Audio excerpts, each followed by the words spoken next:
You're listening to NGSC Sports Radio. Hear us live on NGSCSports.com, where you can get awesome analysis for all things sport. Or check out our podcasts on iHeartRadio, Spreaker, iTunes, TuneIn, and much more. For our latest videos, head to NGSC Sports YouTube channel. Follow us on Twitter at NGSC Sports and like us on Facebook. NGSC Sports. We never stop.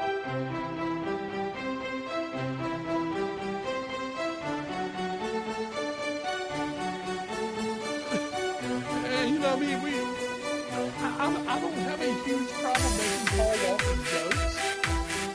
I'm not going to make them to his dog. Yeah. I don't have a problem making a Paul Walker joke. I'm not going to say, his daughter's standing in front of me. I'm not going to be like, I need to have a go, but I'm not going to make a joke about Paul Walker. Yeah. So, anyway. Fantastic. That's truly the most so raw. Wow. We haven't had a moment of wow in a while, so that seems like a good place to start the podcast as any. Good job, Raw. Good job. We'll start the pod with Raw. We'll end the pod with Raw. That's usually how we should do it. Welcome again, everyone, to a Foreign Affair podcast, episode 81. We are well into the back 20 of this first century of podcast episodes. I am Edward Green, joined as always by my wrestling-loving colleague Wes Bradshaw, and we are going to be bringing you so much great information today. Not a lot of matches in the soccer world to talk about today on the Foreign Affair podcast, but plenty of news, plenty of World Cup qualifiers to recap, and so much more. Also, we get to preview a Barclays Premier League weekend. Now that the international break is done and dusted, we can get back to what's really important, and that's Tottenham finishing 5th in the league. We'll get to that. Plenty of news and notes coming out. Hit your other big story of the week. Watch for So Raw, which we already got a little taste of it pre-pod. We don't know how much of that is going to make the actual episode, but I'm sure you'll get much more before the end of the show. We want to make sure you guys remember that this podcast is being presented to you by NGSC Sports and NGSCSports.com. We never stop. You can find them on Twitter at NGSC Sports. You can find us at AFA Pod, at Wes Bradshaw 21, and at Edward Green. You can also find our sister show, The All New Sports Show, on Facebook.com/AllNewSportsShow, as well as Instagram, YouTube, The All New Sports Show. Email us, allnewsportshow@gmail.com. Finally, mail us letters, parcels, and early Christmas presents to 1701 Sunset Avenue, Suite 201, Rocky Mount, North Carolina, 27804. So, Wes, as we begin what has been sort of a tragic few days, especially in Paris, with the horrible attack just outside the stadium where France and Germany were playing their friendly match on Friday. We just want to say our heartfelt condolences go out to everyone affected. And this is becoming quickly a political and divisive issue, especially in America. To that I say, we're not going to talk about it because there's really no need to. We're not politicians, so all we can say is, Paris, we stand with you. So. That's right. We have souls. No politicians here. No, you're not far off, unfortunately. But what we do have to talk about, because the soccer is going to continue to march on, as we saw with the England-France match in Wembley on Tuesday, with the almost 100,000 people singing the French national anthem as one. We are reminded that sports is the least important, most important thing ever. It is communal, it is healing, and it is something that will be constant in our lives. So let's get to the Euro 2016 playoffs, though. That's where we're going to start. The march to France in 2016 has reached its conclusion.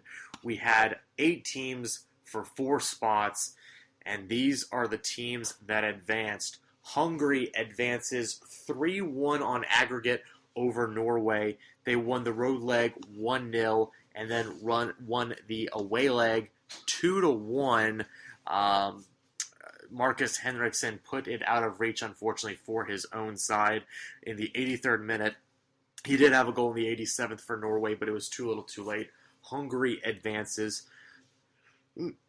Excuse me there. Oh, I just had dinner a little bit ago. Republic of Ireland.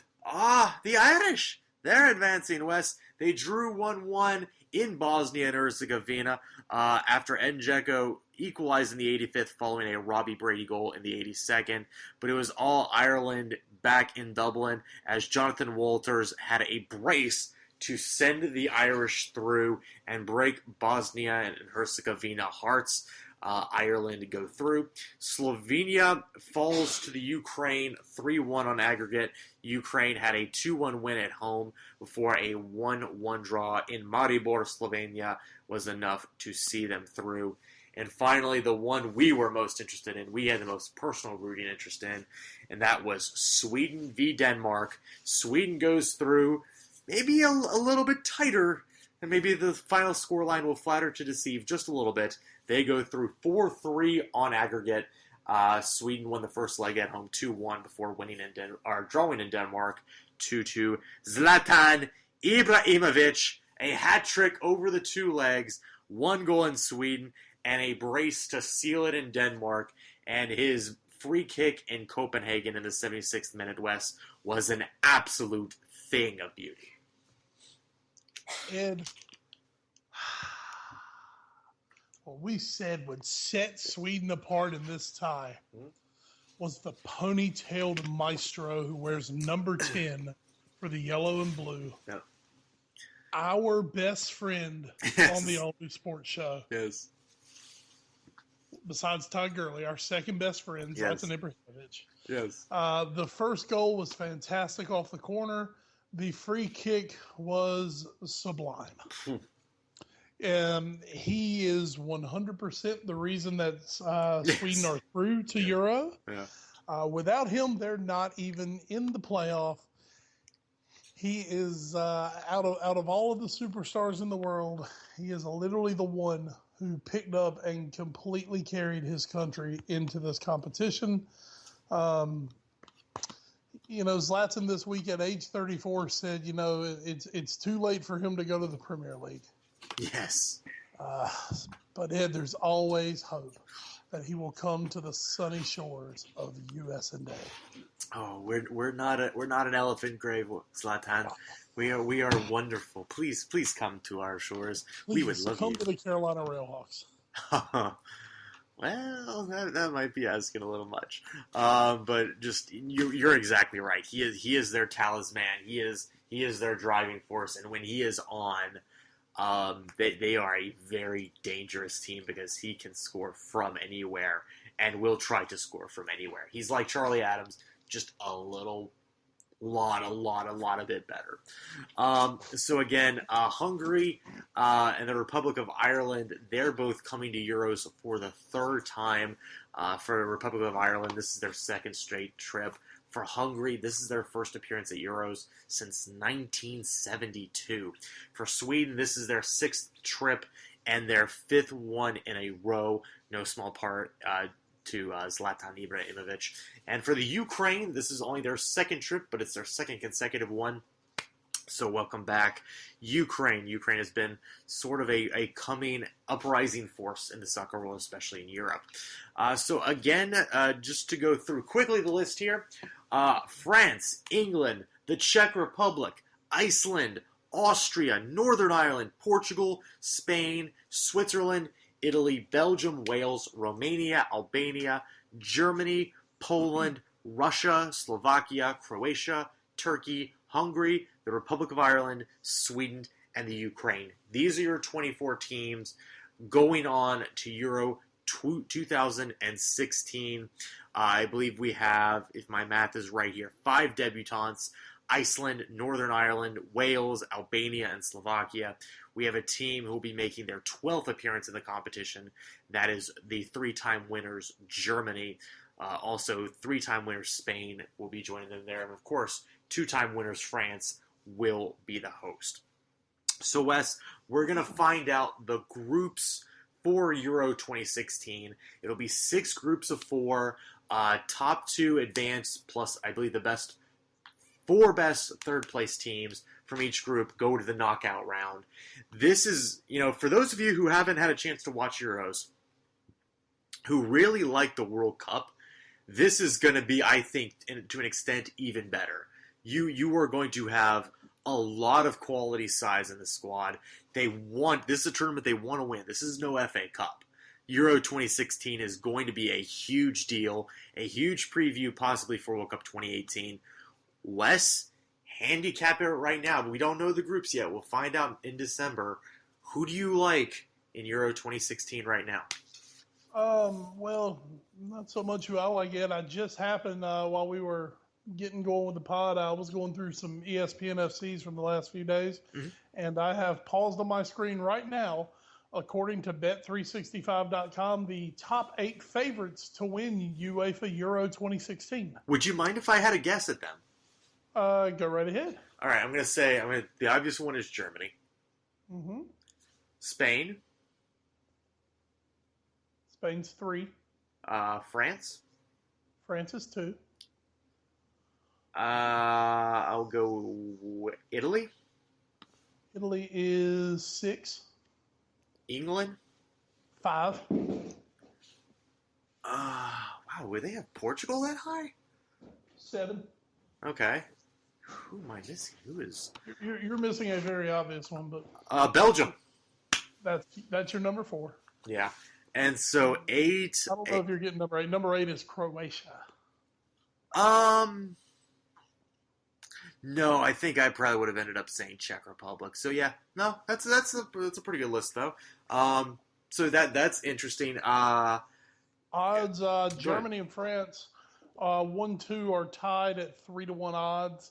Spain 11-2, Belgium 9-1, England 10-1, Italia 16-1, Portugal 22-1, and Croatia 28-1.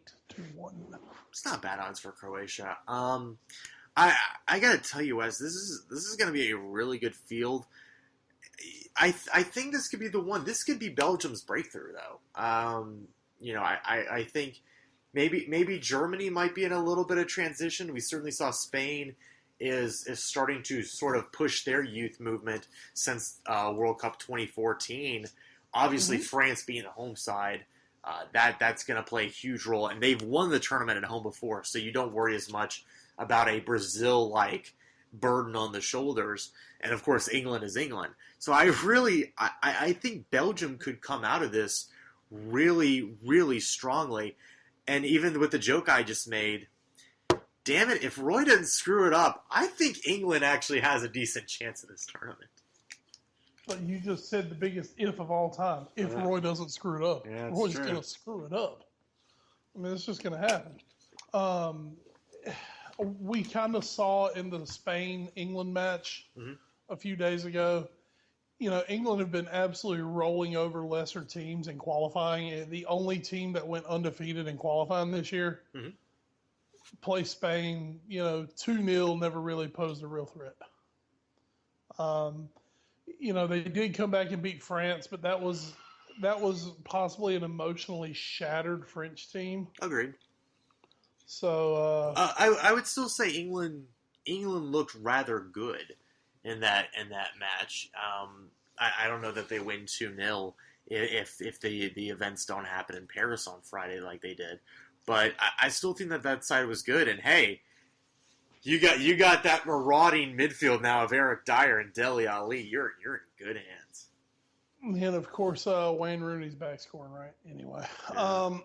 no, I really right now, if I'm putting my money down, I'm betting more than just the average bet. I'm putting it on France. That's not a bad pick. Yep. I just think that is a squad that has been building for a few years. They are coming of age at the perfect time. They have it in France. The last time they hosted a major tournament, they won the 1998 World Cup. With that one, they had sort of a purpose aside from football, and that was about that team was the team that kind of showed France that an integrated France, it worked. And when I say integrated with that, they had players who were from the kind of the French colonies. Mm-hmm. Yes, do we still call them colonies or territories now? Territories, we'll go with. It's just like colonies, but anyway. I know. I love a good colony. But I mean, they had guys coming from the French territories on that squad, and it was an event that brought France together. Was just a humongous deal for them, and really actually improved like the social conditions in France. Mm-hmm. And now with what happened this past week, I mean, you can't really compare that to what happens on a football pitch, but what that is going to inadvertently do is give that French team such a boost when they come home next summer to play the European Cup, because they're going to be playing for their people in front of their people. I mean, and, not to necessarily compare the two, but just to hop on that a little bit. I think we kind of saw this actually, Wes. We saw something very similar, I think, to what happened a little bit in France, in Boston 2 years ago. We had the Boston Marathon bombing very early in the Major League Baseball season. I think it was actually April or May maybe. It was on Patriots Day because right. It was a Boston Marathon. Exactly. I just sometimes forget when Patriots Day is, but yes, it was very early on. I think it was made because the Bruins were playing in the playoffs for the NHL too. And you just had the entire city of Boston rally around this team, and these teams, the Celtics, the Bruins, the Red Sox, they all rallied around this community. And it's something you don't always see in sports at the professional level, where guys don't maybe necessarily live where they play, and these guys just pull through. You saw the convergence there. And it all culminated kind of in this catharsis of Boston winning the World Series in 2013. And the whole thing all year was Boston strong, and of course David Ortiz, who we'll have a moment for later on in the show, coming out with saying, "This is our fucking city." Well, you know what, France, this is your fucking country. So I could totally see something similar happening. Yeah, I think you're going to get a much similar effect. I mean, and then not to overshadow it, this is an extremely talented French team. Oh my God, I just happened to go down their roster here. The guys that they've recently called up are better than a lot of the players on most people's starting teams. Like, it's crazy. Exactly. I mean, they've got guys who they're going to be leaving off of their roster. Yeah. Who would probably walk into a lot of Euro teams' first 11s. Oh, absolutely. You got guys like... They're loaded. Yeah, Mamadou Sakho, Kurt Zuma, Matthew Debussy, Dimitri Payet, who we talked about last week. Unfortunately, he's injured. Matthew Valbuena, Karim Benzema, Lacazette. Nasri. I just saw today Nasri's out for 3 months. Nasri's a guy who would be able to walk into a lot of teams. Certainly. This is and one who unfortunately walked off on crutches after the match on Tuesday night, who has been a revelation at Manchester United, Anthony Martial.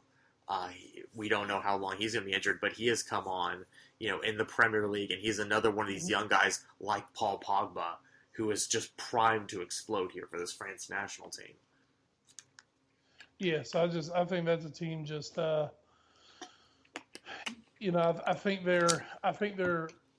just think they're better than Germany at this point. I don't think Spain is quite there yet. Now, of course, hey, you know what? We've still got 7 months before this thing goes down. Yes. A lot can change. England could get good. Roy could, no longer be the manager. Find himself at the bottom of the Thames. Yes. A lot of things could still happen, but right now I'm putting my money on France, and unless something totally changes, I think that's where my money's going to stick. No, I think. And if you know me, folks, Ed will tell you I'm not a big fan of the country of France. Yes, it's true. So for me to be backing France say something. We're all throwing our weight behind him right now. But I mean, you are the England man. You are the turncoat here of the two of us. I'm an expat. There you go. Give us your thoughts. I mean, what did you think? I mean, I know, England loses to Spain, then beats France, and emotionally crushed France. What were your thoughts? What are your thoughts going forward with the guys Roy was playing, and who's going to eventually be there, assuming health, of course, in Euro 2016 for this club? Well, here's something that I think is actually happening in England that isn't really getting talked about as much. And a lot of it was covered up by the ease in which England qualified for Euro. England's in transition right now. A little bit. I mean, they're totally in transition. I mean, guys you mentioned earlier, and yes, your Spurs guys, I mean, guys like Harry Kane, Dele Alli, Eric Dyer, those guys are coming in. They're the future of England. And, right now, I believe Dyer and Ali just both got their first caps this past week. Was that right? Their first starts. Their first starts. Okay. Kane is still somewhat new to the mix. You've got other young players, Lingard from United just got his first call up this week. England, of course, is still never really settled at the back. Wayne Rooney's powers are waning by the day. He had a nice goal against France, but Rooney's not the player he was even going into the World Cup. And where's he going to be after the Premier League season? There's kind of my question. I think this is an England team. Depending on the draw, I could see them not getting out of the group, even though they're going to top a group because they're out of the first pot. I could see them not coming out. And that would be so bitterly disappointing to English fans. But my other thing I have to say is, I mean, we've got to look at this as a transition time. There is a young crop of English players coming up who people are really excited about. Yeah, we hear that all the time in England, but I think this time it's actually true. There is a good young group of players coming up who may make England or may make 2018 in Russia a little more palatable for England, and maybe the 2020 Euros, maybe the target to try to win those Euros. Well, and to your point, I mean, if I'm just looking at their roster right now, their midfield, their oldest player by far is Adam Lallana at 27 years old. Everyone else is 23 or 24 and younger. Ryan Mason is the second oldest player. Like, it's insane. And it's nice to have those young legs, but you've got to have that mixed in with some age and some experience. And also what that's telling us, I mean, Dele Alli, let's just throw these guys out. Dele Alli, Harry Kane, Raheem Sterling, Eric Dyer, Jordan Ibe. Those guys, they haven't hit their prime. They're not in their primes yet. When you win major tournaments, it's because you're Spain and you have a lot of guys in their prime. Or you're Germany and you have a lot of guys in their prime playing well. Right now, the England players, just the guys they're going to rely on are not in their prime. Right. Like I said, World Cup 2018, you're a lot closer. Euro 2020, that might be the one. Which, by the way, I just won Euro 2020 with England on my FIFA career mode. Good for you. So, go me. Daniel Sturridge scored 9 goals in the final. Of course he did. Yeah, I beat who did I beat? Oh, I beat Portugal.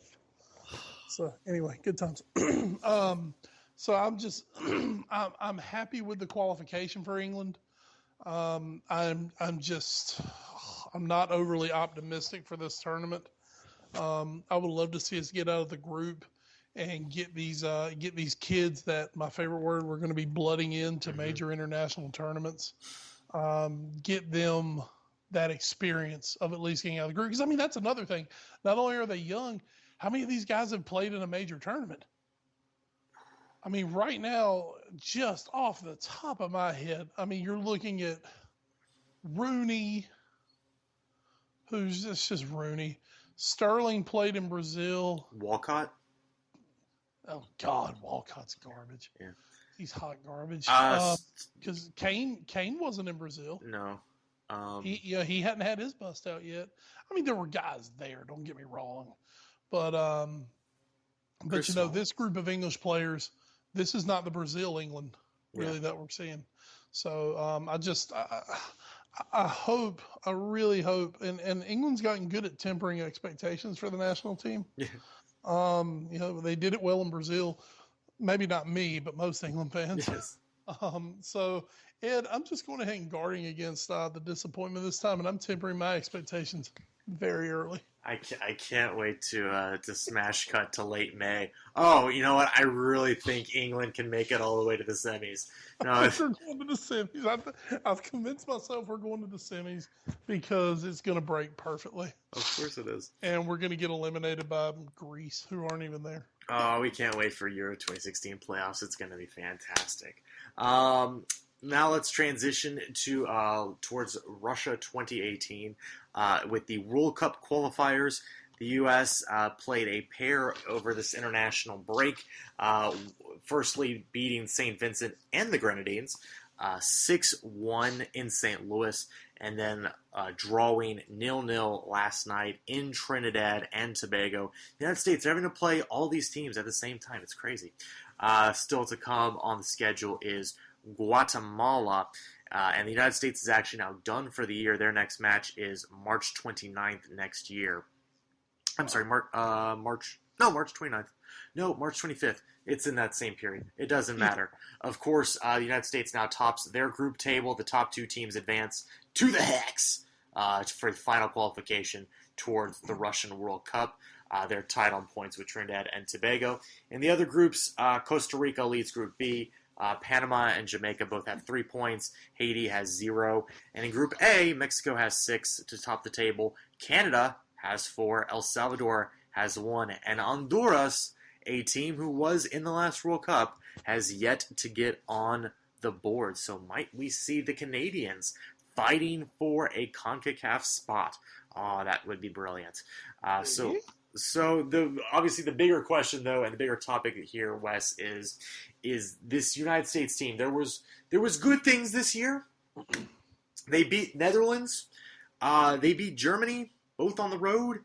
Those were very, very impressive, friendly wins. They did beat St. Vincent and the Grenadines.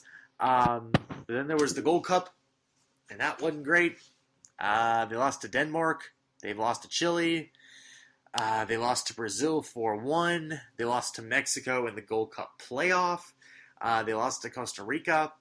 So it hasn't been a great year for the United States. But I think, like England, Wes, the United States is most certainly a team in transition. Totally agree with that. You know, the big question for the United States is going to be, you know, do they give up on the Jurgen Klinsmann experiment before it comes to fruition? We were joking on Friday night. You and I were standing on the sideline of a high school football game, getting updates on the U.S. St. Vincent and the Grenadines, or Yes. one that it, yeah. You know, we were laughing, saying, you know, if they lost this game, Jurgen would probably be fired before the final whistle. You know, they wouldn't even allow him in the locker room. They got that one done. That was fine. You know, 6-1. Okay, you shipped one early, not the end of the world. And, you know, then you turn around and this Trinidad and Tobago has put him right back under the gun. Right. I mean, 0-0. You know, you understand what you got to understand too about Trinidad and Tobago. You go down there, you're not playing on a good pitch. You know, it is not ideal conditions by any means. But as the United States, you're expected to go down there and get a result. And, you know, 1 point is not the result you were looking for. And then just the fact that you didn't play very well, and it was very unpleasing football to have to watch. It just, it was a tough watch for the United States. I don't know if I necessarily agree with that. I think Trinidad and Tobago is probably their main competition in this part of qualifying. I think going on the road and getting a point there isn't a bad result by any stretch of the imagination. That they should have won. I believe they are a better side and they should have won, but a draw there isn't a bad loss. There's also a clean sheet. They have not kept a clean sheet since beating Cuba 6-0 in the Gold Cup quarterfinals. So it's been 1, 2, 3, 4, 5, 6, 7 matches since they kept a clean sheet. That was important. This is still most certainly a team in transition. We've seen Fabian Johnson back into the team after the big brouhaha he had with Klinsmann after the Mexico Gold Cup playoff. We saw DeAndre Yedlin playing a lot up in a more midfield role on the wing. We've seen him tinkering. We see him be a little more solidified in the back line with Jeff Cameron back there and Matt Beasler, who was also in the 2014 World Cup. I wonder what is going to be good enough. Like what is going to finally be good enough for players, for the players to start responding, because they're not responding right now, and that's the scary issue to me. Altidore kind of broke out a little bit against St. Vincent and the Grenadines. Of course, I was watching beIN Sport after that match, and one of the people was like, well, after this match, he should have scored at least 4 or 5 if he was really back, 2 is nothing against them. I'm like, you don't know Josie Altidore. So I'm just, the team worries me a little bit, but I also really believe they're in transition. But then I get worried about, do we have enough coming from behind? Like England, I see that future. I can see it right now where they're drawing the next generation from. I don't know where that is with the United States right now. Darlington Nagbe came on. He looked pretty good. And he's now capped tied along with Matt Miazga. So there are like pieces. Yedlin is still a piece. John Brooks, who didn't come in, he's still a piece. But it's not materializing like we thought it would. Now, next year, they could cruise through the rest of qualification, make it to the Hex just fine, and everything will be A-okay. But right now, I'm definitely not in the fire Klinsmann camp by any stretch of the imagination, and I'm getting really tired of every soccer journalist in America basically pen-pushing a vendetta against him. Mm-hmm. But I am a little bit worried about the immediate future of this team and where that next group is. Well, and I'm still not. I'm nowhere near the fire Klinsmann camp, and I kind of agree with what you're saying. There is definitely a group of writers in the United States who they have made their decision on Jurgen Klinsmann, and no matter what he does, short of winning the World Cup, are going to get them to change their minds about him. Let's throw it out there for what it's worth.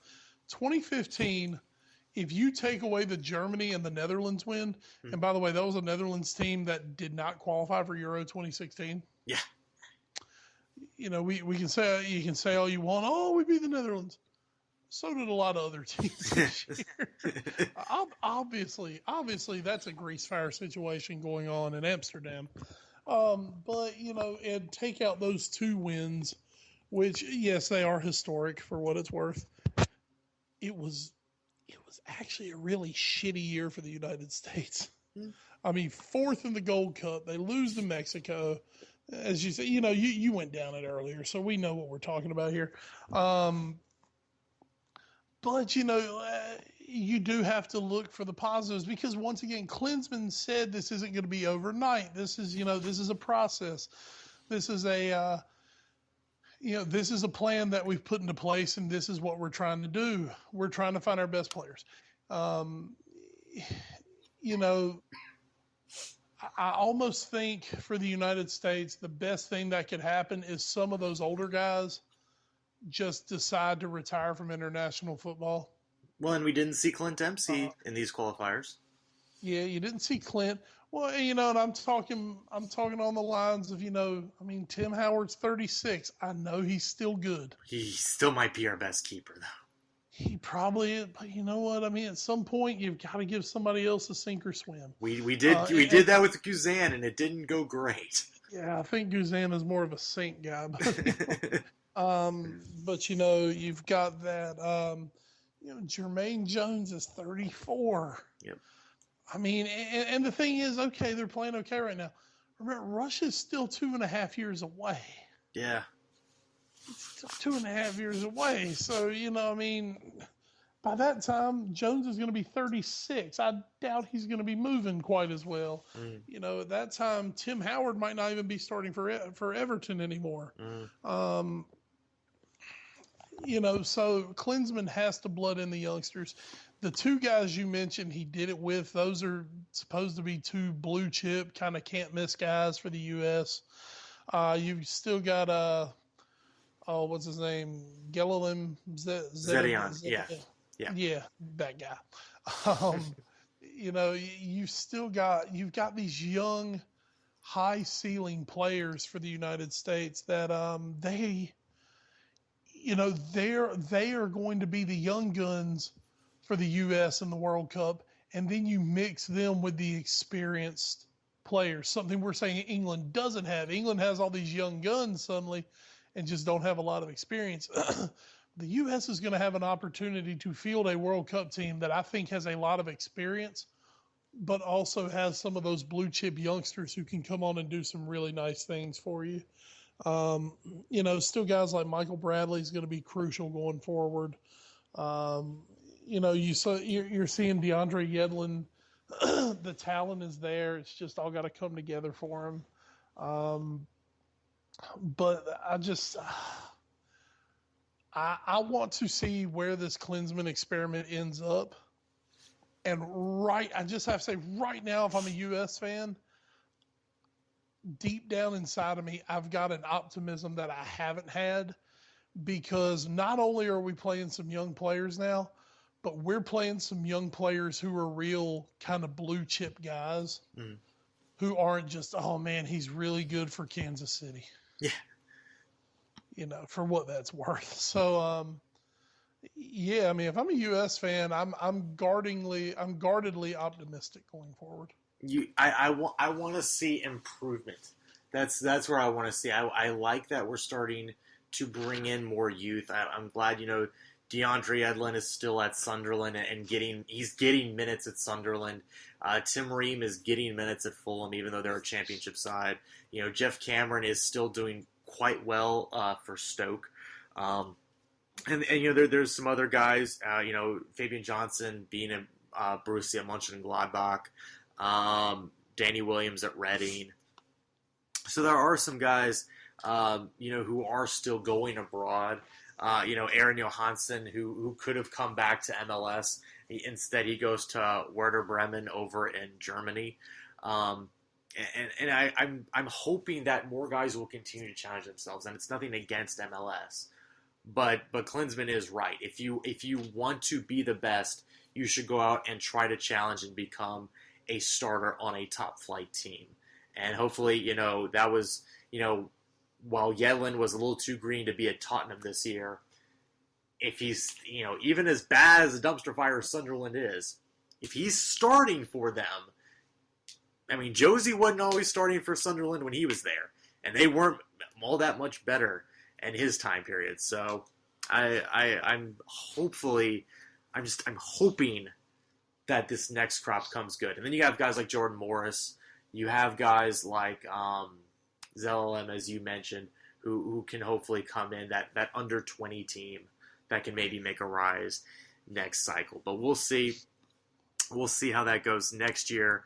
Next year will be Klinsmann's make or break year, I think. I don't think he even get to 2017. I think 2016 is when the kids need to come good.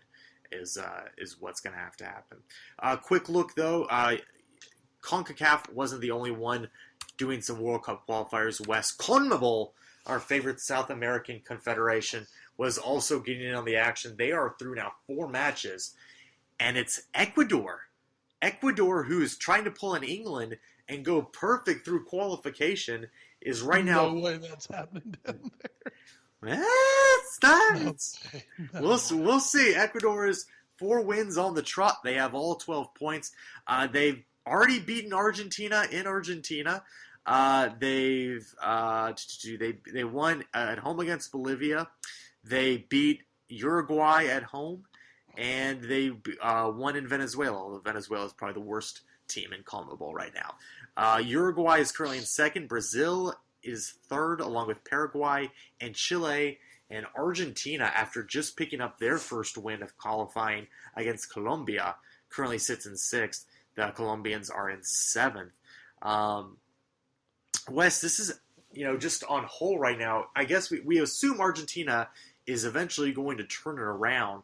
But this is all of a sudden a much tougher CONMEBOL where realistically we could see maybe even a Colombia, maybe a Paraguay not qualify for the World Cup. I'm going to tell you this. I think one to keep your eye on is Chile. Them too. They're your, and they won Copa America. Yeah, they won the Copa. You want to talk about just super damn competitive. Ecuador is 4 for 4, and they still have 7 home matches. Here's the deal with that.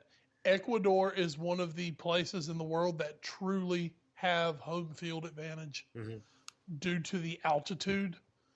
I don't think they've lost at home. It's like some crazy number of their home record. They still have 7 more home matches. They are, if they don't qualify, it will be the choke of all chokes. You assume Brazil and Argentina will qualify just based on their history, just based on who they are. Right.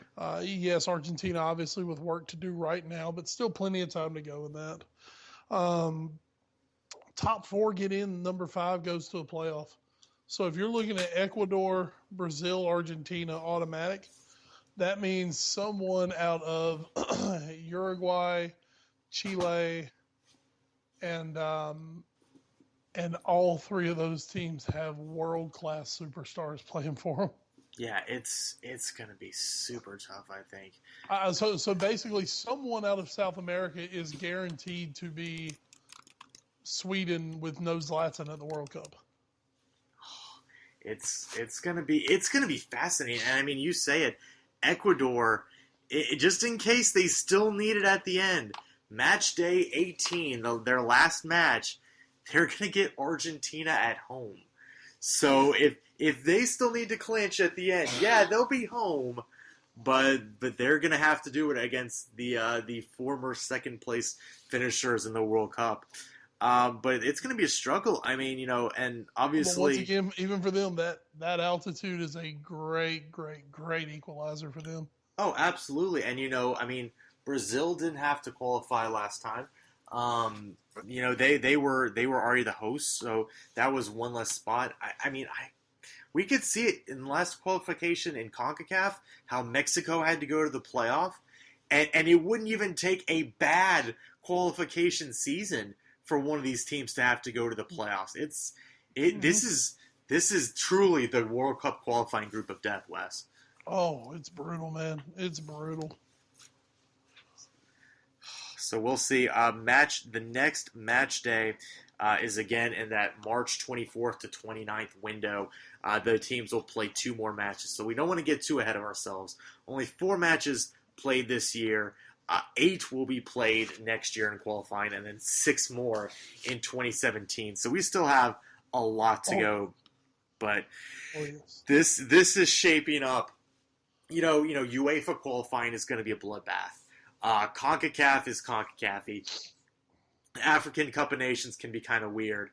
But this CONMEBOL, where it's just, okay, There's 10 teams in our federation. Play them all twice, and the best 5 go on. That's it. It's very cutthroat. And by the way, everyone has a Champions League winner. Yes. Everyone has a talisman for a top European side, it seems like. Yeah. Oh, it's and Ecuador has 7,000 feet above sea level. Yeah. So good luck.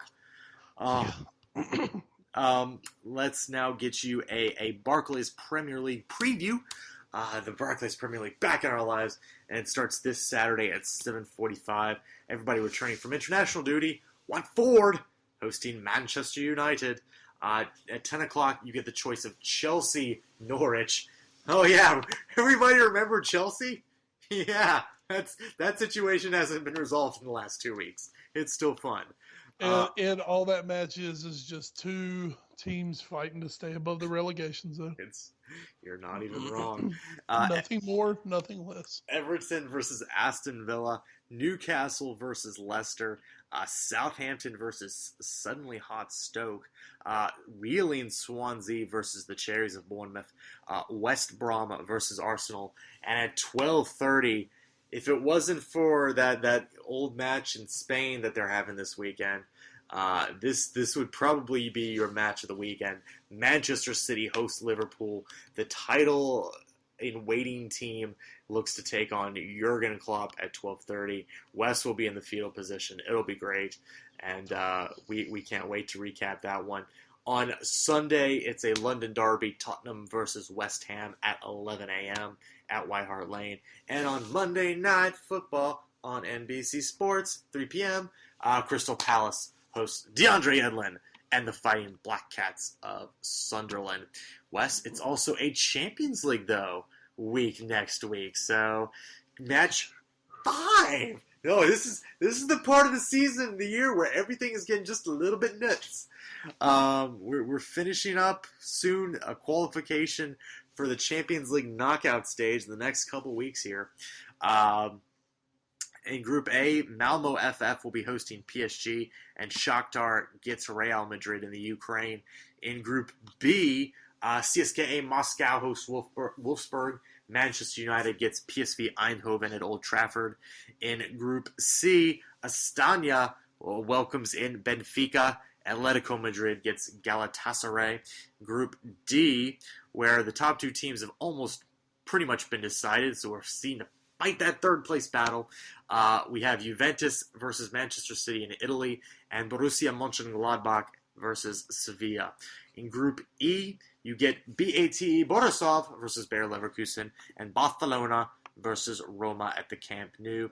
In Group F, with both teams assured of at least Europa, you get Bayern versus Olympiacos in Munich, and then 2 teams trying to save their campaign, Arsenal versus Dynamo Zagreb. And Group G, you have Porto versus Dynamo Kiev. Chelsea hits the road to Maccabi Tel Aviv in Israel. And finally, Group H, Zenit has already locked up qualification and is just about locked up actually winning the group. They're going to host Valencia. Lyon plays the Belgian side, Ghent. So a lot of fun matches to come there. Well, we're going to hit the news and notes now, Wes. Before we do want to remind you that this podcast is being presented to you by NGSC Sports and NGSCSports.com, where we never stop. Real quick, Ed, Sure. just to finish up on that, what we were talking about the Premier League and making the comment that matches are about to start coming hot and heavy. Yeah. God, I want to say I was reading something about Liverpool perhaps recalling a player from loan. Just some stuff going on over the 2 weeks. Mm-hmm. I know Liverpool played a closed-door match with our good friend Nick Petrovic's beloved Wolves. But I want to say I read in there that Liverpool over the next 2 months, basically through the end of the year, with all the cup competitions, will average a game every 3.9 days going forward. Gotta love the Capital One Cup. Well, and that's Capital One Cup, that's FA Cup, that's Europa, and that's Premier League. We don't start. I don't think we start FA Cup until after the New Year. Oh yeah, you might be right. So that doesn't even include FA Cup. So that's so that's Europa, that's Capital One, And of course, around the holiday season, they start going to the 2 games a week in the Premier League. Because why not? Everybody else in the world takes a break. The Premier League doubles down. Yeah, that's why we say the Premier League. It may not be the best. The teams might always do the best in European competition, but it's the most grueling league in the world, I think. And damn it, the only weeks off you get are international breaks. Damn straight. Not even against lowly Chelsea. That's not a week off. No. That's going to come back to bite me in a few weeks. Let's hit the news and notes now. Speaking of Chelsea, Wes Radamel Falcao, the man Jose Mourinho thought he could save from the clutches of Manchester United. Well, looks like Chelsea doesn't want him anymore. They are considering canceling their loan on Radamel Falcao. It was a season-long loan, which was agreed to on July 3rd. This is according to Peter O'Rourke of ESPN FC.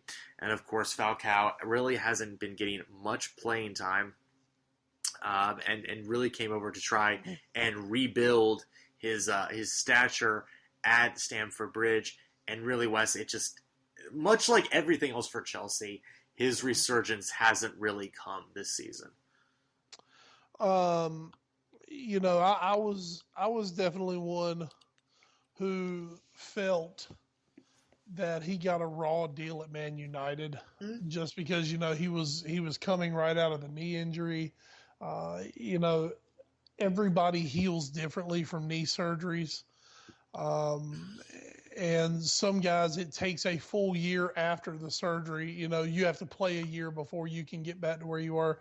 So I was thinking, really maybe Chelsea have found a diamond there because, they were getting him year 2. Yeah. Whoops. this is a guy, Falcao, before he went down with that knee injury, he was absolutely quick as lightning. He was so good with the ball at his feet.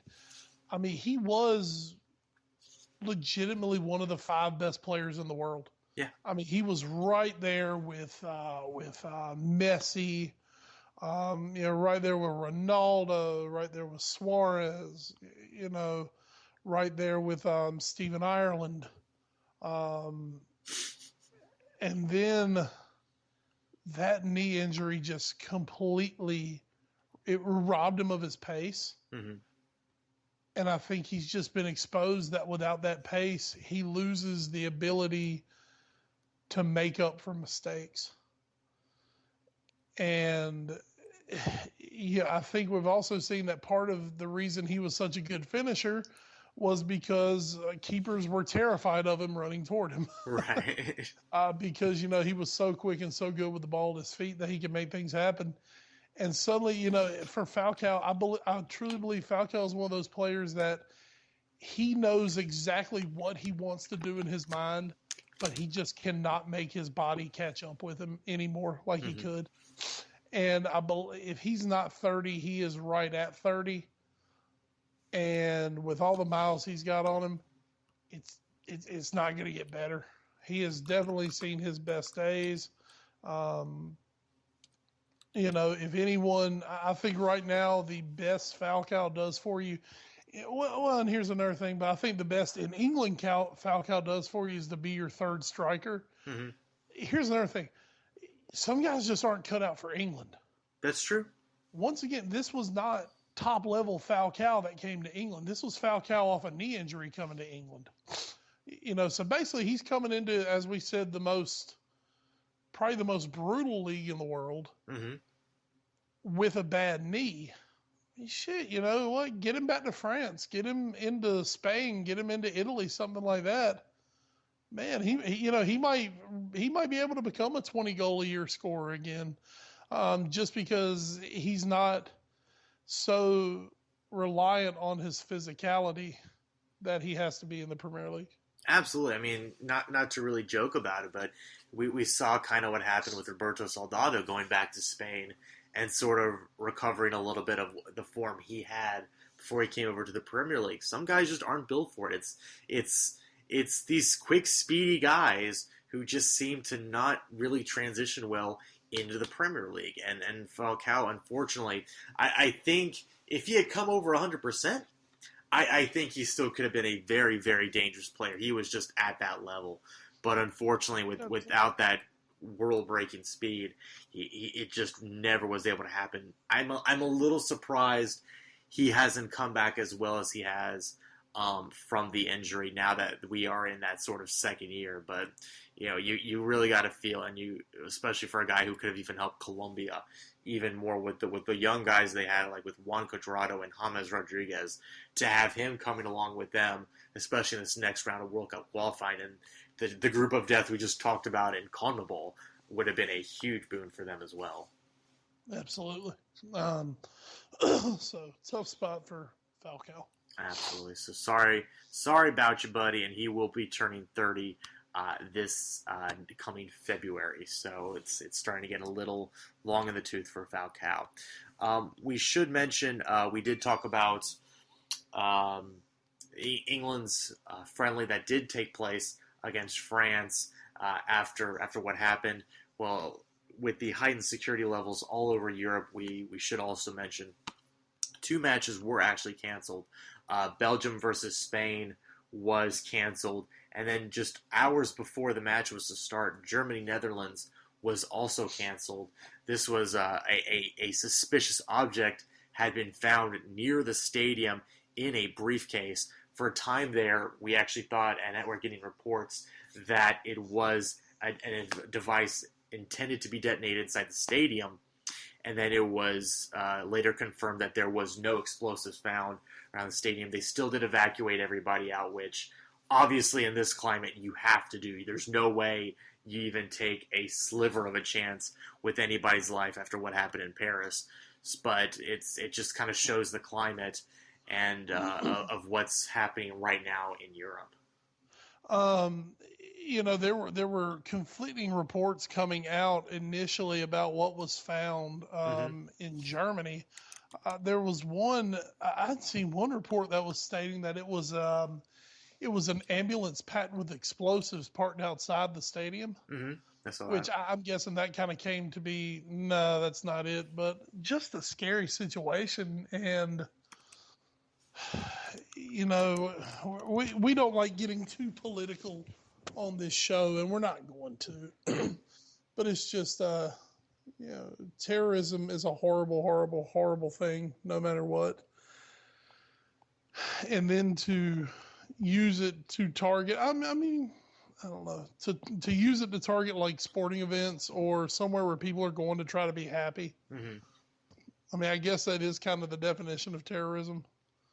But, it's a sad thing when, you leave your house to go to a sporting event, something that you love and you've done 100 times before, and suddenly, you have to make sure that your will is up to date before you leave. It's an absolute shame, and unfortunately, that's sort of what's happening right now in Europe with the heightened amount of terrorist activity, especially. Well, and look, and you saw the report that luckily nothing happened inside that Germany-France match. Yes, you actually showed me the message on Friday night when we were out at the football game. Why don't you tell the people what it said?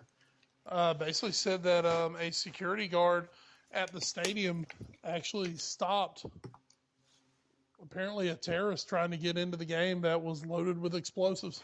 Now, on the one hand, I'd say, that is his job as a security guard. On the other hand, that takes huge balls. To be able to stare at someone who has explosives on him and say, no, you're not coming in here. I know that you could pull the trigger right now and I'm as good as dead, but you're not coming in here. That's impressive. I don't know that I could give that guy a big pat on the back. Buy him a glass of wine if you see him in France. buy him a gold watch. But that was, obviously, as horrible a situation as it was, you would have easily doubled that death toll if that person had gotten inside the stadium and was just sitting in the stands with thousands of people around him and had hit the trigger. Oh, absolutely. So it's really, really good as terrible as that moment was, it could have been so much worse. So big props to that very impressive work by the security guard over there in France. Let's transition now out of that to something that is terrible but still makes us laugh, because we have to find some way to laugh in the darkness.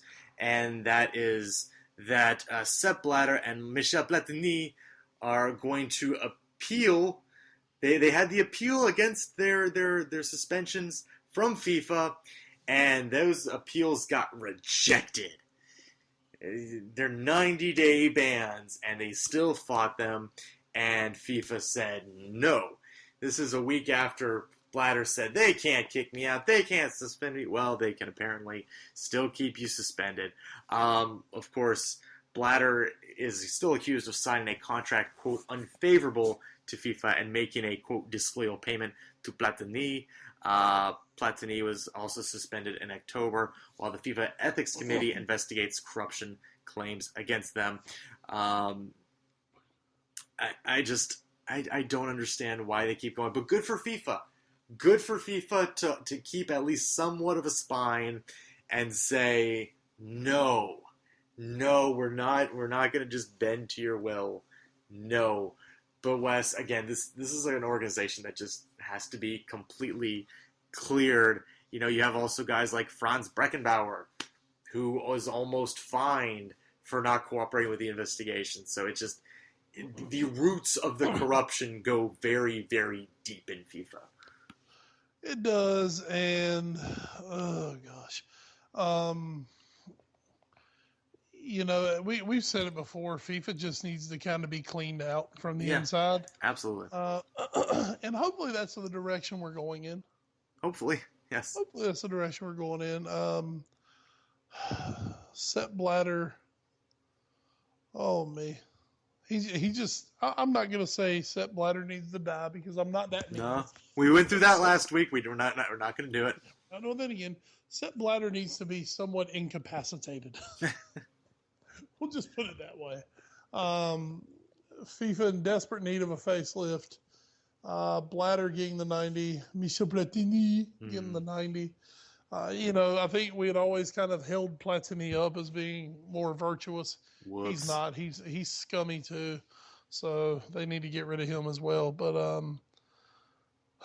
just hopefully we're going to get, here in America, Obama ran on a platform of hope and change. Hopefully FIFA will change. Yeah, we'll see. We'll see. So that's going to do it for our soccer news and notes for this week. Again, we'll be back with plenty more next week with another edition of everyone's greatest soap opera, the Barclays Premier League. But let's hit now the other big story of the week, which is not so much a story as it is more of a general topic. And it does come from a story that has gained a little bit of traction lately. For those of you who have been following the podcast, Wes and I, as much as we love the foot, we do also enjoy baseball. Not as much as we used to, but we still do love our baseball, and especially our Boston Red Sox. That we do. And of course, we will, of course, have to say goodbye at the end of next season to our folk hero, David Ortiz, a man who has come up time and time again in crucial situations, whether it be shouting expletives into a microphone or just hitting home runs against the New York Yankees to win postseason games. Whatever the reason, he's been a man of action for the Red Sox. I think he's a first ballot Hall of Famer. And so, Wes, before we get into the official other big story, I just wanted to let you have a few moments to say your thoughts on David Ortiz on the news of his retirement at the end of 2016. Goodbye, Big Papi. Oh, Elton John, I need a cover. I need Goodbye, Big Papi, because he definitely lived his life like a candle in the wind. Game 4, Game 5, 2004 ALCS has made him by far one of the most beloved athletes in the history of Boston sports. He's not Ted Williams. No. No one ever will be. Yeah. Ted Williams is probably Ted Williams is one of the 5 greatest baseball players who's ever lived. Yes. Maybe the best hitter who ever lived. Yeah. At this point, Ed, is David Ortiz the number 2 all-time Red Sox player behind Ted Williams? He. And don't forget this. Pedro. Who else can say? Well, who else can say they basically led the Red Sox to 3 World Series titles? Yeah, through. I mean, the only ones I mean, again, I sort of came on around the 2000 year, so my history is basically Pedro, Nomar, and up. Pedro's amazing. You know how big a Pedro fan I am. Pedro was god tier. Manny wasn't there long enough. I mean, still, you want to talk about some of the greatest hitters ever. Total nut job, but one of the greatest hitters ever. I think you're right, though. I think at the end of the day, I mean, you could maybe go back to Carlton Fisk or Yastrzemski. I would go yes, because don't forget there is an entire generation who remembers Fisk just as a White Sox player. That's true. I mean, I was one of them. As I was growing up, starting to watch baseball, he played for the White Sox. Until I started learning my Red Sox history, I was like, oh wow, he's played for us. Cool. Yeah. And Fisk obviously has the moment. I think after Williams, you're looking at a group that is Yastrzemski, for a short while, Clemens. I mean, Jim Rice was outstanding as a Red Sox player. Mm-hmm. But I mean, after that, I mean, really, you're looking at Pedro. You're looking at Nomar would have been. Yeah. Nomar could have gone down as that guy. Mm-hmm. The wrist injury in 2001 completely derailed his career. Yeah. And derailed where it was going, which was a Hall of Fame career. Yep. And that tore me up because I was a diehard Nomar Pedro guy. Oh, I love Nomar.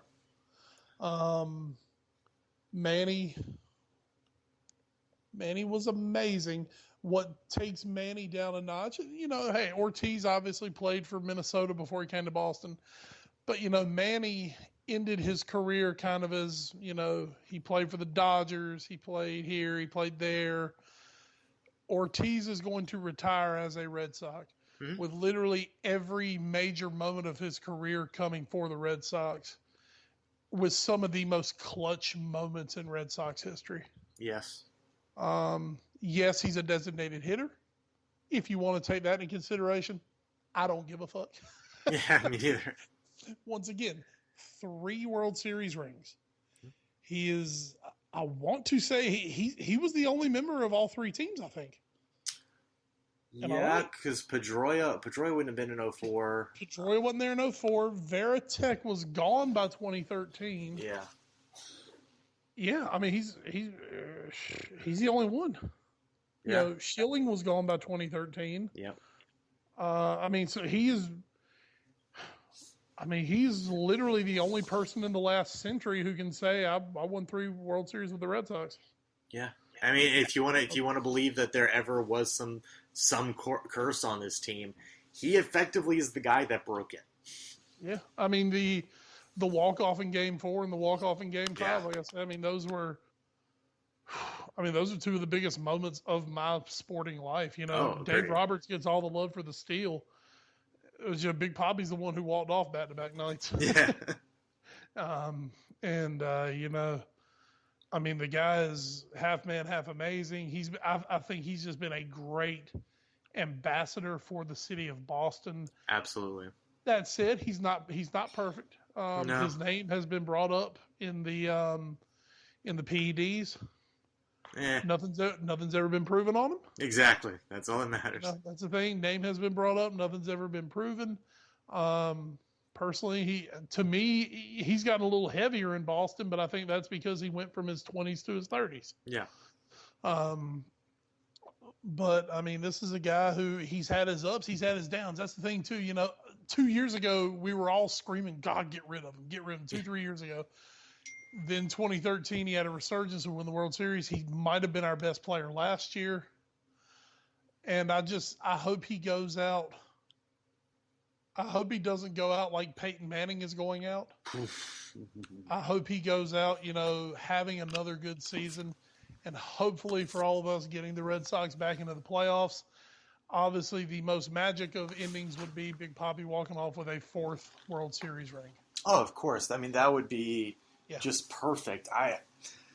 He could be a little prickly at times. Wasn't always the nicest person to interview, although, I mean, that was generally if you happen to just piss him off as I mean, we know some people in the Boston sports media who can be just complete jerk-offs.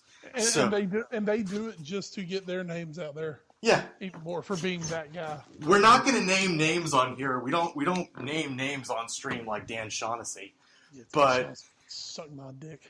Basically, everybody hates Dan Shaughnessy.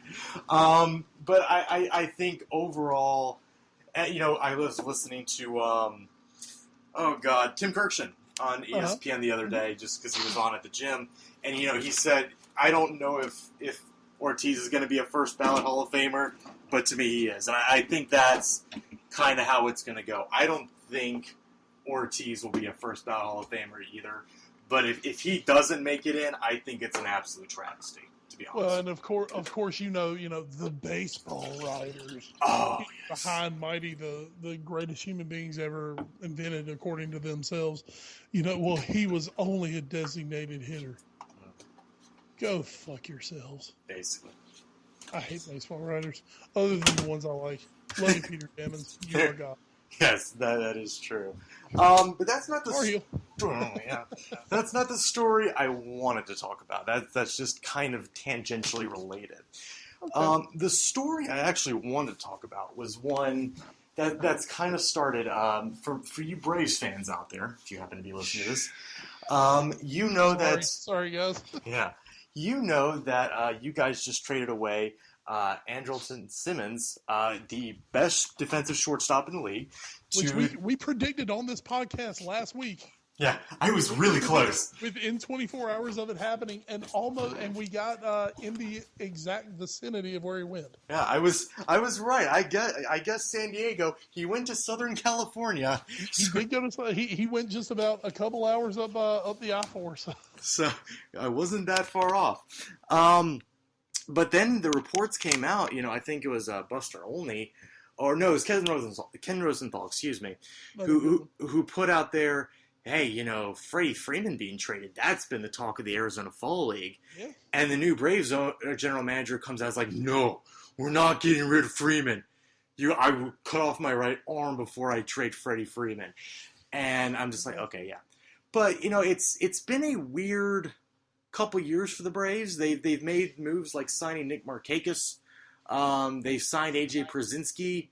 And then they trade Jason Hayward. They trade Andrelton Simmons now. There's been talks they might trade Julio Teheran, another one of their good young pitchers. And while I guess I have to believe this general manager for what he says, it wouldn't shock me if they traded Freeman. And of course, that's brought into the whole thing of teams tanking. We see in the NBA almost perennially now with the 76ers of Philadelphia. We see it, some NFL teams doing it. We see it a lot in the NBA. And now we're almost seeing it in baseball when you look at teams this past couple of years like, oh, well, the Cubs have been awful for a very long time, but they got all those draft picks. All those kids are coming good now, and they just won like 93 games this year. Pittsburgh was awful for 20 years, and now, they can't make it out of the wild card playoff, but they had the second most wins in baseball this season. You have something like Kansas City, who for years was a joke of a franchise. They turn it around, and they've been to back World Series, winning one of them. So I guess, Wes, the question is, should teams tank, and how should fans feel about that? Because I can understand if as a Braves fan, I would be confused and hurt and betrayed and very confused about what's going on. But what are your thoughts? Here's my issue with the thought of tanking for a higher draft pick. In the NFL, in the NBA, it makes complete sense. Because you know what? In the NFL, if you tank to get the right quarterback, you've turned your franchise around for a decade. In the NBA, if you tank to get the right player, LeBron, you set yourself up for the next decade. The baseball draft is so hit and miss. You're not kidding. Who was the last guaranteed was going to be the greatest player ever who went number one? Who actually? Strasburg. Oh yeah, Strasburg. Yeah. Strasburg is good. He's a good major league pitcher. Has Strasburg come anywhere near to living up to the hype that we had for him? No. I mean, and in the Nationals, hell, you can definitely say Bryce Harper's been a better number one pick than Strasburg has. Mm-hmm. And they had back-to-back number ones. The baseball draft is so, it's crazy. It's Mike Piazza in the 62nd round is the Hall of Famer, should be Hall of Famer, however that works out, is the Hall of Fame catcher where, probably the 70 catchers drafted before him you've never heard of. Baseball comes down so much to being able to scout because it's not just here's the deal. If you only get one player a year out of your draft, mm-hmm. you're not having good drafts. No. You are not. You are terrible if you're only getting one player out of 50 freaking rounds. So, the baseball draft is just so deep. The Red Sox, I can remember, I think we've been in the top 10 maybe twice now in the last decade. Mm-hmm. And they've been here the last few years when we've just had bad seasons. And we have arguably the best farm system in baseball. And it wasn't all our first round draft picks. Swihart went like around number 20 or something like that. Mm-hmm. You can have the 25th pick and get a freaking all-star. Where in the NBA, once you get past about the 7th pick in the draft, they're all, crap, maybe we can get some depth. There are superstars everywhere to be had in the Major League Draft. So, personally, to me, I'm not trying to tank to get the 5th pick instead of the 11th pick. And here's my thing with the Braves. I'm not a Braves fan. I'm not a Braves hater. I used to really hate the Braves, but now I don't hate the Braves by any means. Here's my thing. Okay, we want to build on youth. Mm-hmm. Well, damn it, we've been doing that, and now you're trading all our damn youth away.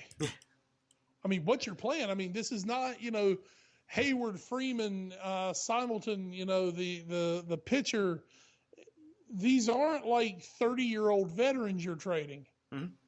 These are guys who haven't hit their prime yet, who we're supposed to have because, we were bringing them through to get to their prime. Well, not only that, but Simmons was still under team control for at least another couple years. Exactly. And that's where my questions with the Braves are coming. At least right now, I can look at Boston and understand what we're doing. Uh-huh. We've got a shitload of prospects. We've got guys who are good players who we can't get to the majors because they're blocked. Yeah. Or they're blocked somewhere in the minors. Hey, guess what? That's what those guys are. They're chips. You go out and you make trades with them.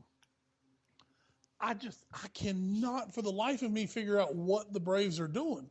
It's like, okay, as fans, you asked us, you said, guys, let us build from within. Let us build internally. Let us build through the draft. We're not going to go out and buy and get the $20 million a year free agent. Mm-hmm. We're going to build through the draft. All right, well, here we go. All right, yeah, we got some good players coming up, and now you've traded them. Yeah. For what? It doesn't make any sense. Here's my deal. When Oakland used to do it, when Billy Beane used to do it, it made sense because they were guys in their contract year. He knew he wasn't going to be able to re-sign them. you know, so he had to turn around and flip guys. You know, the obvious being, you know, Hudson, Zito, and Mulder. Mm-hmm. We understood that. We understood why that happened. We understood what Oakland was doing. But here's my – does Atlanta not have any money? Well, and here's the thing, you know, they're doing this, and they're building a new stadium to, I think, open in 2017. Why are you basically throwing away all these good young players when you might not be competitive for the next couple of years? And do you expect fans to come out to your stadium and support the team if you do something like this? Exactly. And the last thing in the world you want to have to do is what the Marlins tried to do when they opened their new stadium. Oof. Oh, my God. Which they still have not really come close to recovering from yet. I mean, I don't know. I mean, to me, if you're trading these guys away, now here's the deal. Hayward, they might have been smart with Hayward. Mm-hmm. Hayward, you know, the Braves especially have had guys who have come up and been the phenom players that never panned out. Jeff Francoeur. Yeah. You know, I think with Hayward, they might have been smart because I think everybody thought he was going to hit 40 bombs a year. He's more likely to hit 12. Yeah. He just, I can't figure him out. He's this huge hulking doubles hitter. But, you know, especially now with the emphasis on baseball coming down to pitching and defense, Mm-hmm. the shortstop, I mean, he's the best defensive shortstop in baseball. And he can hit a little bit. I mean, why are you moving that guy? And what are you getting for him? I mean, it's not like you got a bevy of high-level prospects for him. They did get two good pitchers, and they did get Eric Ibar, who is an actual major league player. Yeah, I mean, but, you know, if I'm trading away a kid who is a stud now, yeah, the two pitchers is good. I want a good position player prospect. You know, I mean, the Red Sox just traded 4 good prospects for Craig Kimbrell. Yeah. For a closer, Mm-hmm. who the Braves traded for Jack Squat a year ago. Yeah. Who once again was a player a year ago that the Braves traded, who was just coming into his prime. And, you know, but I think they traded him with a good trade value, but whatever. I mean, that's the whole thing. And that's one thing, you know, and neither you nor I are Johnny-come-lately Red Sox fans. Mm-hmm. You know, so we're never going to say, you know, we didn't jump on the wagon. Oh, God, 2004. Yeah, I'm a Red Sox fan. You know, when before that I was a Cubs fan. No. I'm just, all I can say is I'm so freaking thankful that I ended up being a fan of a team that believes in being competitive. Yeah. And is it always perfect? No. We fucked up free agency this past year. Oh, God, yeah. Okay, we fucked it up. But you know what, man? I would rather be a fan of a team who has a vision of what they're trying to do Mm-hmm. and tries to do it other than, you know, all right, we're going to build. Oh, yeah, you like these guys. We're trading them. Yeah. And we're going to start building again because we don't want to spend any money. And, you know, maybe Atlanta is pulling an Arsenal here where, you know, they're going to get the stadium built. They're going to get the stadium paid off. And then, hey, now we've got some money to go do some things. But you know what? That's not going to happen anytime soon. I know it, but you could also do, like, we've talked about this a little bit with Tottenham. Early in this season, you know, when it comes out with the new plans for the new stadium in a couple years, you know, we thought, okay, well, they're gonna have to be saving a little money in the transfer market, but they have this young core group of guys, and it's not like they're gonna all of a sudden. And granted, it's different trading away in there from between there and you know, signing with the transfers, but still they have this young core group, and they're giving them time to grow together, so that when even, you know, and this year could still turn out very well. I mean, we could still finish, you know, 4th, 5th, whatever. Once we get to 2018 and those young guys are all hitting the prime, well, we're opening up a new stadium, hopefully with a side that's challenging for a Champions League spot every year and getting there more often than not, and is being competitive and is filling those seats. If you're a Braves fan, I don't, you know, they're everybody in that organization right now is just saying, well, just hang on, you know, wait and see our plan. We have one in place. You know, if we were trying to tank, would we have re-signed AJ Pierzynski? To which I would say, yes. Yes, I absolutely would do that. Well, even a couple years ago. Now, granted, they just got completely swamped because the Yankees wanted him. But every big name, every good name that Atlanta's had, every fan favorite, Brian McCann, yeah, yep. yeah, McCann. I mean, they've let him go, and they're letting him go, and oh man, I don't know. Baseball is just such. There are people who run baseball teams who have figured it out. Mm-hmm. But that's the thing. It's weird because there are about 10 teams who figured it out. Yeah. And then there's like 20 out there who have no clue what the fuck they're doing. It's like they can't decide if they want to go by analytics, if they want to go by old school scouting. They cannot figure out what they want to do. And as soon as something happens, they panic and they either tear it up and start over, or they pull a Marlins and they try to go buy wins. And I mean, it's baseball. Baseball is just they're the haves and the have-nots, and it's not about media markets anymore. It's about front offices. Mm-hmm. It is about and that's what's actually cool about baseball at this point. For a decade, it was the Yankees and the Red Sox because they could afford the players. They had the money. Mm-hmm. Truth be told, the Yankees more in that than the Red Sox. And I'm not saying that being a hater. Look at the numbers. Yeah. You're still paying Alex Rodriguez $25 million a season. But, I mean, hasn't it been kind of like sweet justice over like about the last 4 or 5 years where, even when the Red Sox won the World Series, yes, they had a high payroll, but it wasn't because they went out and bought a shitload of guys. It was because the players that they brought up, and they made some really shrewd, bullpen signings, and, they found guys who fit their system, and that's what worked. Baseball's becoming more smart. Finally, it's becoming more smart than just, I've got more money than everyone. Yeah, and you're exactly right. And right. baseball's doing it without having to have a salary cap. Which is perfect. It's showing it can be done. Take that, MLS. My last kind of question is then, I mentioned earlier about this Philadelphia 76ers who feel like they've been tanking for picks now for about 4 or 5 years. Yeah. As a fan, even with this vision in place, and it does look like this is the vision for the 76ers, and other teams have kind of modeled after it, when does enough become enough? Like where do you draw the line saying, okay, I see the process, I see what you're trying to do, but it's not working anymore, and I'm tired of pulling for a losing team? And that's the thing. It comes down to when, be it the owner or the general manager or whoever the big dog is, mm-hmm. when they finally get so damn tired, and not so much the general manager because, that's the guy with the idea. It basically, to me, it comes down to when the owner decides enough is enough. I'm tired of losing. This doesn't look like it's working, and I want to try something else. When would it be for you? When as a fan, like if I'm trying to think, if the Red Sox just started tanking, when would you say enough is enough?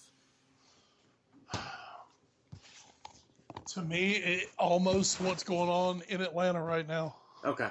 Where okay, I've watched us build through the farm system, and now all these players that you told me, these are the guys, these are the reason that we're tanking, now you're getting rid of those guys, and it never got better. Mm-hmm. So now you're telling me I have to trust you to do it all over again when you never did it right the first time. And to be clear, for what you're saying getting rid of these guys. You're not talking about like the trade we did for Kimbrel, which was prospects for proven talent. This is guys who are proven major league, very, very good players that you're now trading away, that you grew through your system. I'm talking about where I feel that you can take some of your commodities, mm-hmm. and you can flip those into a couple players that could help the major league club maybe take that next step. Mm-hmm. But instead, you just decide to blow it up and start over. Well, it would have been like if after, 2006, we had gotten rid of Pedroia and Ellsbury and, oh, God, is there someone else I don't know. There's somebody else I'm probably thinking. And give credit to the Red Sox. They knew when they screwed up, and they blew up when they signed Crawford and Adrian Gonzalez and all those guys, and they were just like, okay, LA, just take it, and we're just gonna start right away from scratch. They made a couple shrewd signings, and boom, World Series. And they got rid of Bobby Valentine. The thing is, they traded some big names, but I mean, that was just a Red Sox team that just underachieved like shit. Yeah. Of course, I completely still blame Bobby Valentine. Oh, as we all do. And we all should. But the thing is, at that point, the Red Sox had enough goodwill stored up with 2 World Series titles that, you know what? When they said, hey, here's what we're going to do, I think most of the fan base said, all right, tell you what, you guys have done enough right that we're going to give you a mulligan. Mm-hmm. Let's see how quick you can turn around. Of course, they turned it around in a season. Yes. that helped. Yes. But, let's put it this way. If they had blown it up and then they had gone right back out and signed a bunch of big-name free agents and it hadn't worked again, to me, that's where I'm like, wait a damn minute. What the hell's going on here? Which sort of happened this year. Sort of. And you know what? That's why Ben Cherington's not in Boston anymore. That's true. And the Red Sox, I think it would have been easy for the Red Sox to sit there and, keep Ben Cherington and say, well, we'll give him another chance. But you know what? He went back and did something that he had done the first time that didn't work. Mm-hmm. And now he turned around and did it again and it didn't work again. I still kind of think we kind of fell into that 2013 World Series because just everything went right. Mm-hmm. You could not count on that happening again. I agree. Because you know what? We were not going to find a sucker to take Hanley and Panda. Yeah. It wasn't going to happen because now teams are gun shy to deal with the Red Sox like that. Yeah. Because you look at LA and you're like, I mean, they've been good, but they ain't won shit. Yeah, that's true. So, people are scared to death of getting just fleeced by the Red Sox again. So, we're not going to get those guys and get good prospects back like we did the last time. Damn it. So, that was kind of a one in a decade trade. So Cherington paid for it with his job. Mm-hmm. So therefore, I don't have a problem. Dombrowski's coming in. I'm going to give Dombrowski a few years. Mm-hmm. I'm a 3-year and let me see some results kind of guy. Right. So I'm going to give Dombrowski time, and I'm going to tell you the truth. I don't think it's going to take that. I don't think it's going to take 3 years for the Red Sox to turn around. I don't either. I really think the Red Sox are a couple of arms away from, being ready to compete again this year. And they've already gone out and got Kimbrel. Mm-hmm. As we saw with Kansas City, you can win a World Series by having a badass bullpen. Yep. And you know what? Those 3 times the Red Sox won the World Series, man, those bullpens were really good. Yeah, you're exactly right. So, they go get a frontline starter, another solid, maybe number 3 starter right now. Mm-hmm. Put it with that lineup. Red Sox could be right back competing for the American League East this year. That is the hope. So that is our other big story. If you want to comment on what it would take for you to lose your faith in your favorite team if they started tanking, just drop us a line at AFAPod on the Twitter.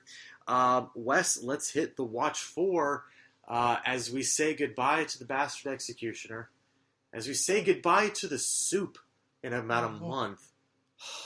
What have you been watching in the week that was and the week that will be?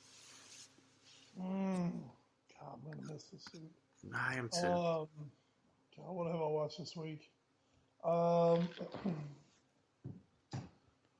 I know with my beloved sweet child Callie, we've been watching a show called Goldie and the Bear. Fun. Or Goldie and Bear, which is a new Nickelodeon take on fairy tale characters. Oh boy, it's been interesting. Hold on, let me hit the let me hit my thing real quick. What have I got up here? God, unfortunately, yeah, we've kind of got that point of the year where all of our new shows are on. Mm-hmm. So, we don't have much new coming in. We've talked about a lot of them. The Royals, a show on E, is has returned for its second season. I've still got about half the first season to watch, but I was kind of digging that show. I think I've talked about that one before. Yes, you have. With Liz Hurley. Liz. I was kind of digging that show. I've still got a few episodes from season 1 left, and I'll kick into season 2. So that might be my, I guess, watch for the week. I just haven't watched it yet. Unfortunately, with my schedule lately, I have kind of found time to watch ESPN FC when I can, and I keep up with like my shows that I have to watch. The main one, I guess, being Horror Story and The League have kind of been my two that I have to watch each week. So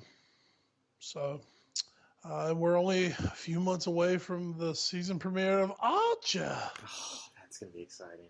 Which we're definitely looking forward to. Oh, we will, and we'll be talking about that much, much more in depth as it comes about. I'll tell you what, I said last week that I would preview a show this week, and I would talk about it more once I've actually watched it next week, and that is Marvel's Jessica Jones. It's the next in their Netflix series of shows. Daredevil came out earlier this year and was absolutely amazing. Charlie Cox, Vincent D'Onofrio, and everybody else in that cast was amazing. It was gritty. It was dark. It still had a little bit of fun. It had some incredibly brutal death animations, and it was just so much fun. So now we're getting Jessica Jones set in the same universe, same part of New York, in Hell's Kitchen. She has a detective investigation for hire sort of business. She used to be a superhero with the Avengers. Now she just is super strong and stuff. And so Kristen Ritter will be portraying Jessica Jones in this. Mike Coulter is playing Luke Cage, who will also be getting his own series down the way. And David Tennant will be playing the Purple Man. This show is going to be dark, sadistic, and brutal. This is not a show Callie should watch. I would put forward with that. But it's gonna be a lot of fun. If it's as good as Daredevil, and if it's as good as everybody's saying the first 2 episodes are that have already been able to review it, it's gonna be good. And I'm probably gonna binge it very, very fast. I believe it's 10 episodes coming out I think it comes out as soon as the clock turns from Thursday to Friday this week. So I might just stay up to watch at least 1 episode Thursday night as soon as it comes out, and then watch the rest this weekend. I am very, very, very excited about this show. Don't worry, if it doesn't come on Nick Jr. or one of its sister Nickelodeon channels, we're probably not watching it. Fantastic. All right, Wes, we talked about it a little pre-pod. Now regale us with what happened this week in the world of the WWE as we get so raw. Well, we talked about the whole Charlotte Paige, Ric Flair thing before the pod, so I'm not getting back into that. We've kind of had our say on that. Yeah. Oh man, So Raw. It's a go home episode of So Raw. Survivor Series coming up this Sunday evening. Coming to, I believe they're in Atlanta. So Survivor Series coming. This is the 25th anniversary of the debut of The Undertaker. Oh. Undertaker, of course, made his debut at the 1990 Survivor Series. Considered one of the best Survivor Series of all time. It was a very good one. I've watched it multiple times over the years. So we had the go home episode. That was one reason for the big controversy with the ladies late in the show was the go home, you want that one last pop that's going to definitely make people tune in for you. So we'll be looking at that. We had the quarterfinals of the World Heavyweight Championship tournament. 4 matches, and I would tell you 3 of them were outstanding matches. And the 4th one wasn't bad. We'll leave it at that. The fourth one wasn't bad. The not bad one, Kalisto and Alberto Del Rio. The cool part about that was Alberto Del Rio looks like he is really kicking the shit out of people. Oh. Which is always fun. So, somebody kind of tweeted about 10 minutes after that match. They said, has anyone checked to see if Kalisto's still alive by any chance? He just looked like he took a massive, nasty beating in that one. But that was more the forgettable of the four. We started off Kevin Owens. I'm a big Kevin Owens fan myself. Oh, yeah. Kevin Owens versus Neville. A rematch of a couple matches we saw down in NXT. Owens actually defeating Neville for the NXT championship back in the day. Actually, I said that wrong. He beat Sami Zayn, but they went head up for the title a couple of times with Owens coming out on top every time. Owens comes out on top here. It was more of a spot fest match. Oh. Which means we had a lot of big spots in it. The one everybody was talking about was the reverse Hurricane Rana, which just looked amazingly good. I mean, there's no shade. It looked great. Neville is an absolute tip-top, world-class looking athlete, and Owens is such a believable bully of a character that you hate Owens. But the smarky wrestling fans like me, we love Kevin Owens. I can't get enough of Kevin Owens. I'd like to see him every day. Later on, we had two baby faces squaring off in a quarterfinal match. We had Dolph Ziggler, who is a big-time kind of internet fan favorite. All the smarks love Dolph Ziggler. But you know who they love more than Dolph Ziggler? Smarks, Marks, the kids. Everyone loves Dean Ambrose. Of course. And this was a really fun match because Ambrose is just so unpredictable. Ambrose is definitely not what you would call an overly technical wrestler. He's not going to put you in a lot of holds. He's not going to make it look pretty. My wife used to call Ambrose, she called him the spider monkey. Oh, okay. Because he would jump you and he would just be wildly throwing punches. But, Ed, I mean, it's in WWE, the E stands for entertainment. And Dean Ambrose is so damn entertaining just with his facial expressions, his body expressions, the moves that he does. I mean, they're not the cleanest, most crisp moves of all time, but you buy them just because of him. He sells you on what he's doing. Mm-hmm. And I mean, it's called getting over, and he gets over. He is so over. It's not funny. After the match, he ends up beating Ziggler to move on to the semifinals. He cuts a promo where it's just kind of, oh my God, is this guy crazy? What the hell is he talking about? But once again, it got over because he's so good at delivering his message. So Ambrose moves on. And then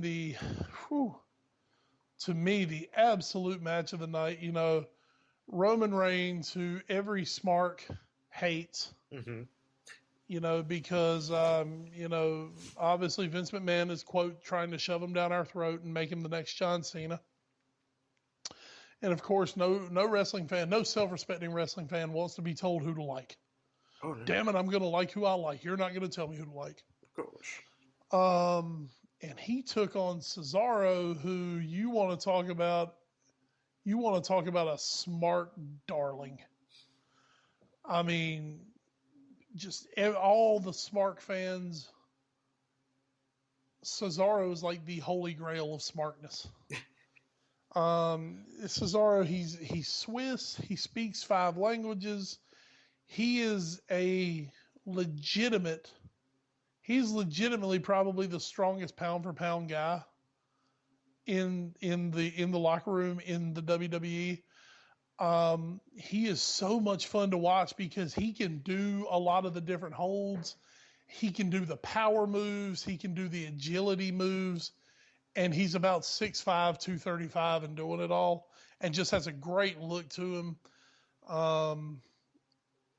And in this match, I mean, he showed it off, man. And two, when you see just some of his power moves, where you just see just sheer power, it's awesome. He and Reigns went at it for a good 15 minutes, and there were a bunch of near falls, a bunch of close falls. Going into it, everyone in the world is just figuring Roman Reigns is going to win. Because everyone figures Reigns is going to win this tournament because, once again, he's being shoved down our throats. Mm-hmm. These two did such a good job telling the story in this match that there were about 3 or 4 times when I think people truly believed that Cesaro was about to win the match. And, when you can get a bunch of smarks believing that something's going to happen and it doesn't, you've done your job. You've told the story. You've gotten over. Fantastic match. Reigns finally ends up winning at the end with a Superman punch and a spear. And he moves on to the finals. So basically, here are your semifinals. In one match, you've got Alberto Del Rio versus Reigns. In the other match, you've got Kevin Owens versus Dean Ambrose, which is one that I would pay my money to go see in a heartbeat. I really, really am interested to see Ambrose and Kevin Owens. So they'll have the semifinals probably very early in the show, and then they'll probably end the show with the finals for the world title. Looks like we'll probably have a tag team title match in there somewhere. Probably the New Day and the Usos. We're going to have the women's match. We've got Kane and The Undertaker versus 2 members of the Wyatt family. I'm sure it'll be Bray and Braun Strowman. So right now, I mean, we're looking at about 5 matches. 2, 3. Yeah, I mean, we're looking at about 5 or 6 matches right now for Survivor Series. So I don't know. I still think there might be another match that they add to this show before it's all said and done. We'll have to check SmackDown on Thursday night. But I think it's shaping up to be a really good show, though. I think it's shaping up to be a good show, and I, for one, am excited because I'm guaranteed at the end of the night to see a new World Heavyweight Champion. Well, at least that's coming out of this all. So that is what's going on at the WWE Network right now. And if you want the latest rundown, of course, check us out next week when we'll have a full recap from Wes of what's going on in this Survivor Series that is forcing us to pre-tape our actual television show. You're not crying about that, so don't even act like it. No, I'm really not. So that is going to do it, though, for episode 81 here on A Foreign Affair Podcast. It's been a great show, talking a lot of different stuff. Didn't have many actual matches to talk about, so we were able to actually give you some hashtag analysis down your throats today, as well as hitting some other sports in our other big story about tanking. If you want to get in on the conversation and just join us in this social media craze, you can. Hit us on Twitter as a collective. We are at AFA Pod. Wes, you are? At Wes Bradshaw 21. I am at Edward Green. Find us on Facebook, Instagram, and YouTube under our guise as The All New Sports Show. You can email us allnewsportshow@gmail.com. Mail us at 1701 Sunset Avenue, Suite 201, Rocky Mount, North Carolina, 27804. If you have a video camera lying around that you're not using anymore, we'd love to have it. Sure. We would like to thank NGSC Sports and NGSCSports.com for presenting this podcast to you, as well as all the other great places we know you can find this one streaming into your headphones or speakers, however you're listening to it. You can find us at podbean.com, the iTunes Music Store, Stitcher Radio, Spreaker Radio, iHeartRadio, the TuneIn Radio app, and so much more. Thank you guys, every one of you, for listening to us each and every week here on A Foreign Affair Podcast. Next week, episode 82 will be all Barclays Premier League, all Champions League, all the time.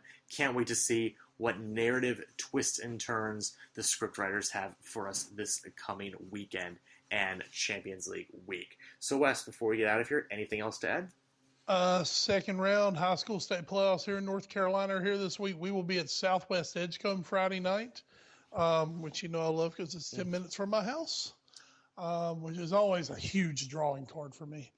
High school basketball getting kicked off. Apparently Rocky Mountain Rose played tonight. Oh.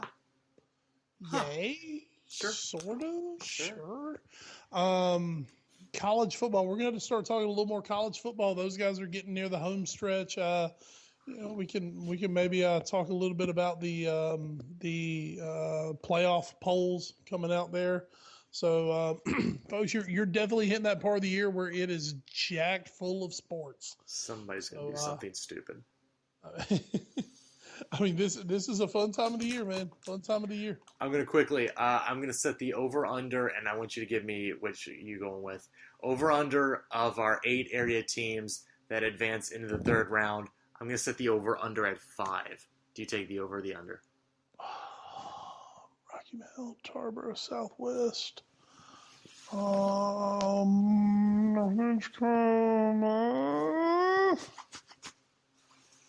calling it even. Oh, you're pushing like a baby. I'm pushing. I think it's going to be 5. Okay. So I'm not gonna kill myself on that. I think we're gonna get 5 advancing. Oh, I think I'm gonna take the under. I'm calling Rocky Mount, Tarboro, Southwest, Beddingfield, and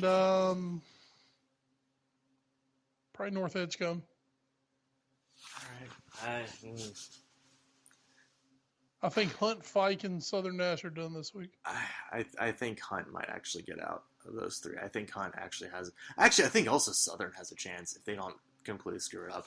But this is not where we talk about this. This is going to be for Friday night as well as our live, plausibly all new sports show this Sunday night at 8 o'clock. So for my colleague, yeah. So for my colleague, just DVR our show and watch it some other time. For my colleague Wes Bradshaw, I am Edward Green. Thank you so much for joining us here again on a Foreign Affair podcast. We will talk to you guys next week. Good night, Denmark. Sorry. That's cool. You guys. That's it. Sounds like a That's for Trump.